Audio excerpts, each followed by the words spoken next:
लगातार जारी है। 11 सीटों को लेकर बीजेपी लगातार मंत्रणा कर रही है। बीजेपी मुख्यालय में समीक्षा बैठक लगातार जारी है। बैठक में मुख्यमंत्री भजनलाल शर्मा शामिल हुए। सीपी जोशी, विनय सहस्त्रबुद्धे, विजया राहटकर भी बैठक में मौजूद रही। आज भरतपुर लोकसभा सीट को लेकर चर्चा की गई। गंगानगर, बांसवाड़ा, करौली, धौलपुर लोकसभा सीट पर भी चर्चा की जानी है।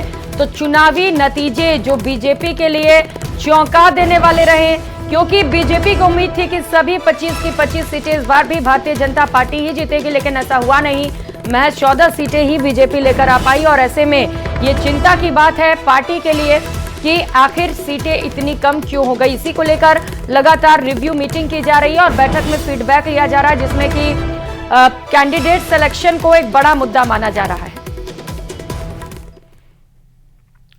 और लोकसभा चुनाव में मिशन 25 को लेकर चल रही भाजपा को महज 14 सीटों पर ही जीत हासिल हुई और 11 सीटों पर हार का सामना करना पड़ा।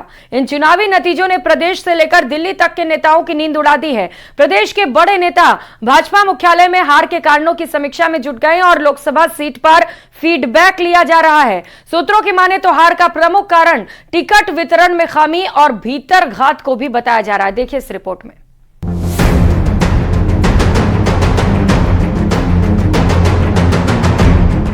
लोकसभा चुनाव में हैट्रिक लगाने में फेल हुई प्रदेश भाजपा ने हार के कारणों पर चिंतन किया। 2 दिवसीय महामंथन के पहले दौर की बैठक में बीजेपी नेताओं ने करीब 9 घंटे तक 7 लोकसभा सीटों पर मिली हार को लेकर समीक्षा की। बची हुई 4 लोकसभा सीटों पर आत्मचिंतन दूसरे दौर में होना है। बैठक में लोकसभा सीट से जिला अध्यक्ष, लोकसभा प्रभारी, सांसद, प्रत्याशी सहित तमाम पदाधिकारी से लोकसभा वार पूरा फीडबैक लिया जा रहा है। लोकसभा चुनाव के निमित्त सारे जो लोगों के साथ बैठना हुआ और निश्चित रूप से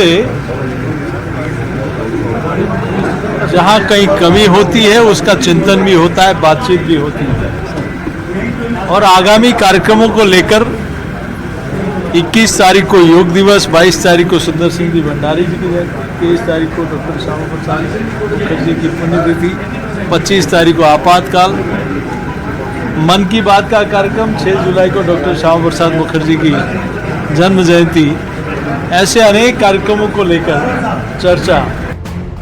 बैठक के अंदर क्या कुछ हार के कारण सामने आए हैं, इसको लेकर पार्टी के नेता कुछ कहने से बचते नजर आए, लेकिन सूत्रों की माने तो हार का प्रमुख कारण टिकट वितरण में खामी और आपसी भीतर घात प्रमुख रूप से सामने आया है। बताया ये भी जा रहा है कि बैठक के दौरान कुछ सीटों पर चर्चा के दौरान एक दूसरे पर हार के आरोप भी लगे। बीजेपी की हार की बड़ी वजह टिकट वितरण और भीतर घात, आपसी गुटबाजी, पार्टी नेताओं में तालमेल का अभाव, निचले स्तर के कार्यकर्ताओं को तवज्जो नहीं मिलना। इतना ही नहीं, पार्टी सूत्रों की माने तो बैठक में कुछ लोकसभा सीटों पर तो एक दूसरे पर आरोप प्रत्यारोप भी लगे। कुछ नेताओं ने हार की जिम्मेदारी को स्वीकार की, लेकिन साथ में उन्होंने ये भी कहा कि किसी एक व्यक्ति की वजह से चुनाव नहीं हारते हैं। जिन भी कारणों से चुनाव हार गए हैं उस पर मंथन होने के साथ जो जिम्मेदार हैं उन पर कार्रवाई होनी चाहिए। बीजेपी के महामंथन में किरोड़ी लाल मीणा के शामिल नहीं होने पर सियासी गलियारों में चर्चाओं का दौर भी जारी रहा। परिणाम सामने आने के बाद से किरोड़ी लाल ना तो सरकारी दफ्तर जा रहे हैं और ना ही सरकारी गाड़ी का उपयोग कर रहे हैं। इतना ही नहीं, मीणा विभाग की फाइलें भी नहीं देख रहे हैं। वो कोई व्यक्तिगत कारण से नहीं आ पाए, कुछ लोग बाहर थे, बाकी सभी कार्यकर्ता, जनप्रतिनिधि जो अपेक्षित थे वो सब लोग उस बैठक में पहुंचे। लोकसभा चुनाव में अपेक्षा के अनुसार राजस्थान में भारतीय जनता पार्टी को बहुमत नहीं मिला।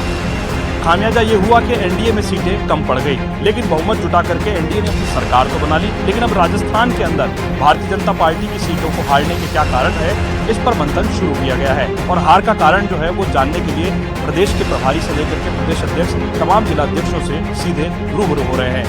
कैमरा पर्सन दिलीप चेची के साथ लवली वधवा, न्यूज़ 18 जयपुर।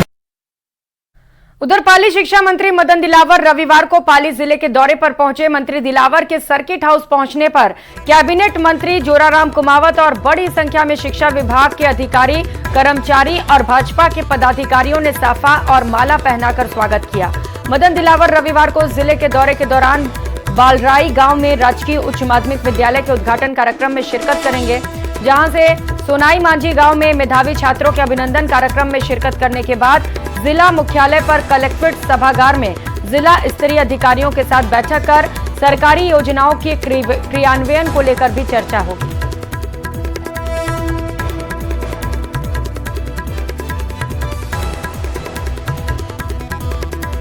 बाड़मेर और हिंदुस्तान की सीमा पर लगभग 55 डिग्री सेल्सियस पहुंच गया था। हम फलोदी की बात करें तो 53 डिग्री हो गया था और राजस्थान के अधिकांश जगहों का टेम्परेचर 47 से लेकर और 53-55 डिग्री तक था। ये संकेत करता है कि अब यदि हम नहीं संभले तो हमारा अस्तित्व खतरे में है और इसलिए हम सब लोगों को तापमान धरती का कम करने के लिए कोई भी उपाय करना पड़ेगा। और आज तक ऐसी कोई मशीन नहीं बनी धरती का तापमान कम कर दे, पर हाँ प्रकृति की दी हुई मशीन हमारे पास है जिसका नाम है वृक्ष भगवान, वो इसको कम कर सकता है। इसलिए अधिक का अधिक धरती पर पौधे लगाकर पेड़ बनाना होगा। वहीं केंद्रीय कृषि एवं कृषक कल्याण राज्य मंत्री भागीरथ चौधरी मंत्री बनने के बाद पहली बार पुष्कर पहुंचे। पुष्कर पहुंचने पर उनका जोरदार स्वागत हुआ और आतिशबाजी भी की गई। इस दौरान उन्होंने जगत पिता ब्रह्मा के दर्शन किए और कई मनोकामनाएं भी मांगी। इस मौके पर उनके साथ जल संसाधन मंत्री और स्थानीय विधायक सुरेश रावत और बीजेपी के कई पदाधिकारी और कार्यकर्ता मौजूद रहे।